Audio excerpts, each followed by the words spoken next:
Olá! Nesta edição vamos conhecer pesquisas que identificam fraudes em produtos de origem animal. Jacarés em grande número na Lagoa da Pampulha e o IBAMA autoriza a retirada das capivaras da região. Curso de Medicina Veterinária da UFMG é o número 1 do país. E ainda, doença bovina traz prejuízos aos criadores de gado no interior mineiro. É agora! Fique de olho nos bichos!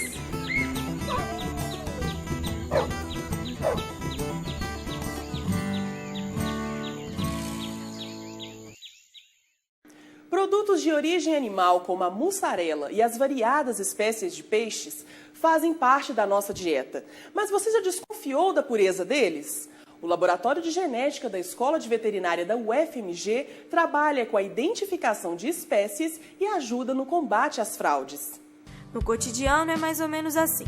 Nas prateleiras, uma série de opções. E sem saber a real composição do que tem nas embalagens, cabe ao consumidor confiar nos rótulos, que nem sempre são verdadeiros. O peixe, por exemplo, pode ser um vilão nos supermercados. Coletar amostras de produtos de origem animal e identificar as espécies é um dos trabalhos realizados pelo Laboratório de Genética da Escola de Veterinária da UFMG.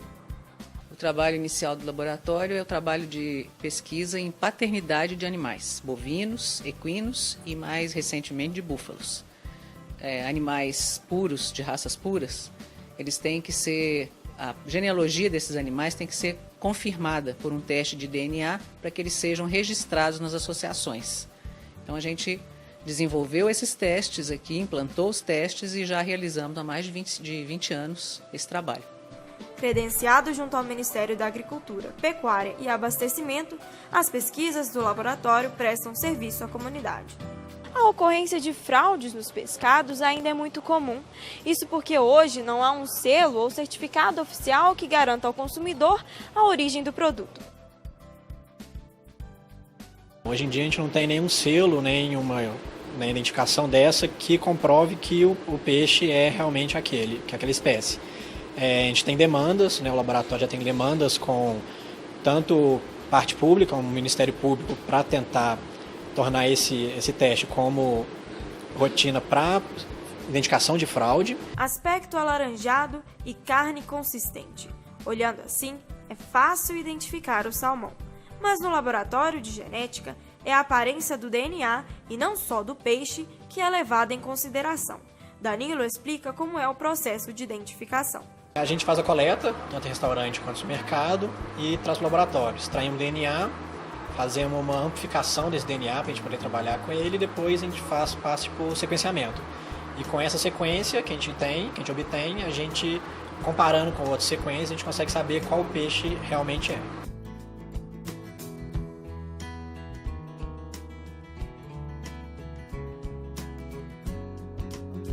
Nós começamos a identificar substituições e isso se confirmou com a pesquisa que foi feita. Primeiro aqui na região de Belo Horizonte, com o surubim, que é um peixe bem conhecido aqui, onde a gente conseguiu identificar 80% de fraude no surubim, que é vendido principalmente na forma de filé. Porque como não tem pele, não tem cabeça, não tem nada que identifique o peixe, só a carne limpa, é muito fácil fraudar. Outro material de análise do laboratório são os produtos lácteos bubalinos, ou seja, oriundo das búfalas. Nesse caso, os pesquisadores querem ter certeza da pureza do produto. Eles analisam o material genético para confirmar o que vem descrito no selo de certificação. A demanda surgiu com uma suspeita que já existia no mercado que os produtos lácteos de búfala sejam adicionados de leite bovino. Com isso, a gente desenvolveu um método que vai não só detectar a quantidade de DNA de búfalo e de bovino, como também quantificar a presença desse DNA dessas duas espécies. Mais do que comprar gato por lebre, a devida identificação dos produtos pode evitar uma série de problemas para o consumidor. É um problema além de financeiro, porque uma pessoa, ao comprar um produto de búfala adicionado de leite bovino, ela vai estar pagando um preço superior ao que ele realmente vale, porque os produtos de búfala têm um agregado valor maior E tem um problema grave na saúde humana das pessoas que são alérgicas às proteínas de origem bovina.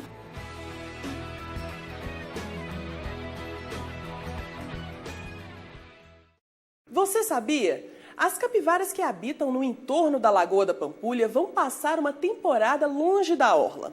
Mas agora são os jacarés que estão em grande número na região.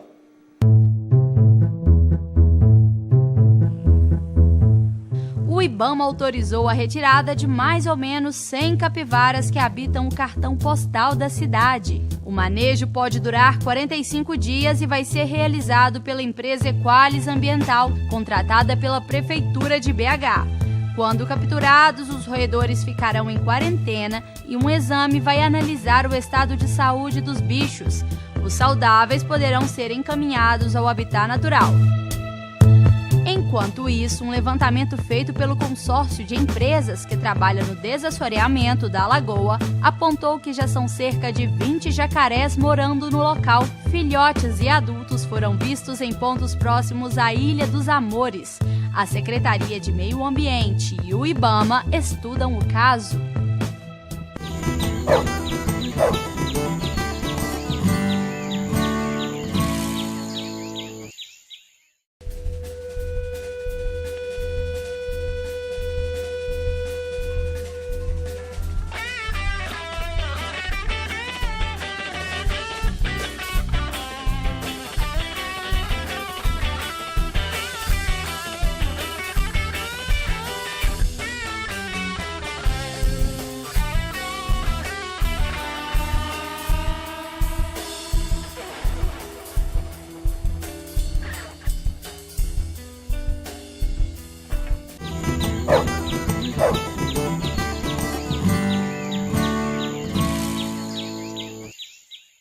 O jornal Folha de São Paulo divulgou o ranking que apresenta os melhores cursos das universidades brasileiras. A medicina veterinária da UFMG está na primeira colocação, seguido pelos cursos da Unesp e da USP. A UFMG é a segunda colocada entre as melhores instituições de ensino do país. A avaliação se baseou em 5 indicadores: pesquisa, inovação, internacionalização, ensino e mercado. Uma doença bovina tem gerado prejuízos aos criadores mineiros. O surto do parasito Trypanosoma vivax infectou mais de 200 vacas no estado. Beatriz Vale foi conhecer os detalhes da doença na Escola de Veterinária da UFMG.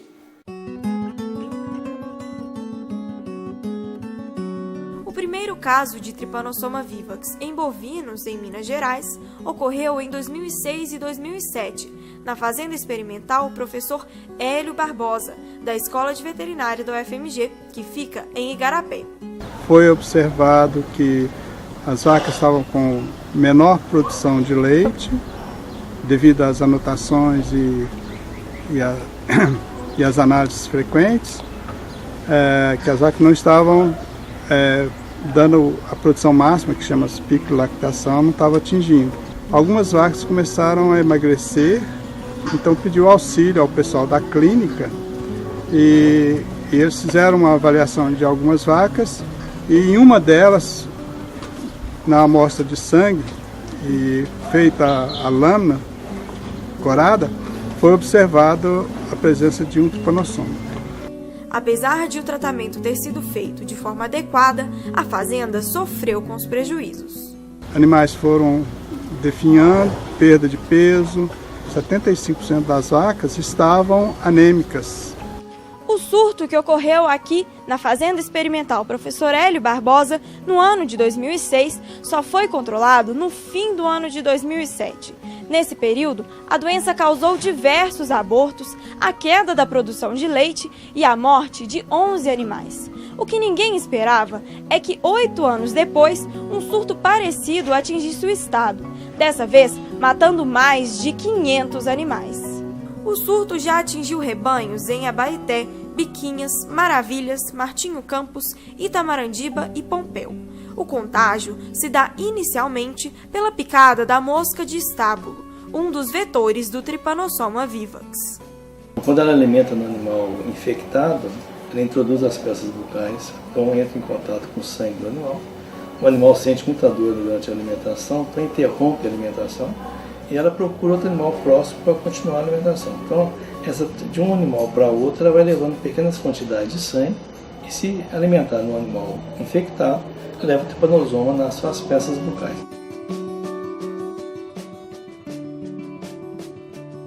Os sintomas da tripanosomose, ele varia em função, pode ter sintomas em casos agudos, né?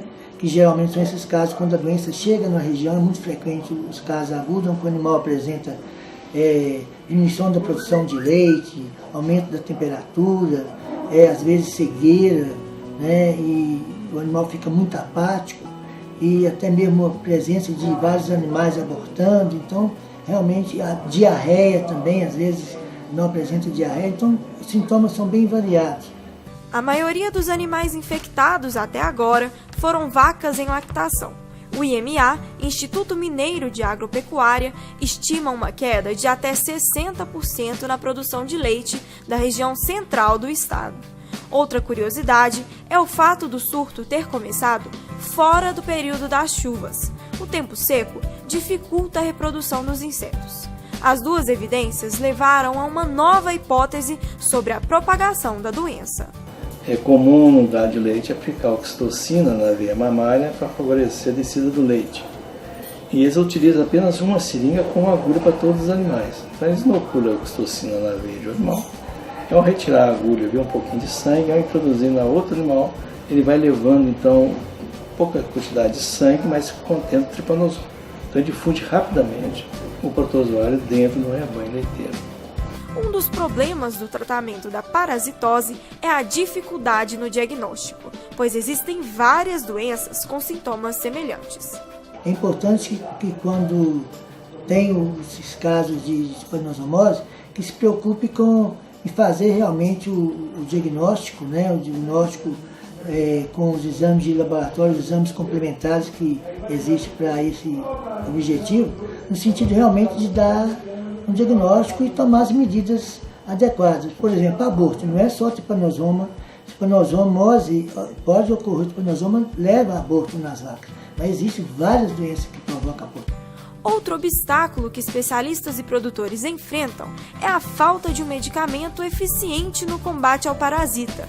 O professor conta que o único liberado pelo Ministério da Agricultura no Brasil, feito à base de aceturato de diminazeno, não é eficaz contra o tripanossoma. Tem vários relatos que quando se aplica esse produto no animal enfermo, o animal depois volta a ter a doença, então não está eliminando o parasita.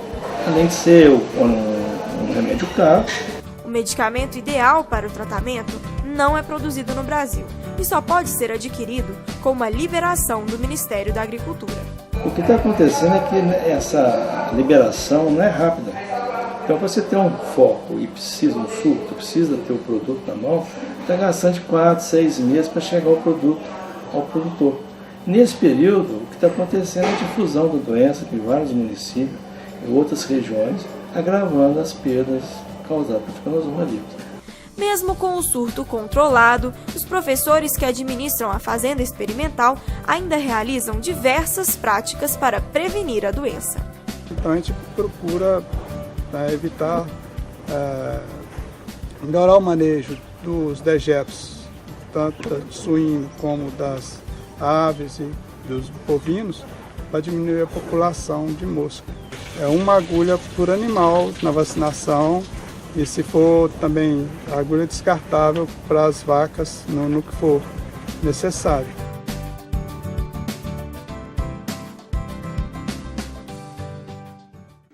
O nosso programa fica por aqui. Continue nos acompanhando pelo Twitter e pelo Facebook. Obrigada pela companhia e até o próximo De Olho nos Bichos. Tchau, tchau!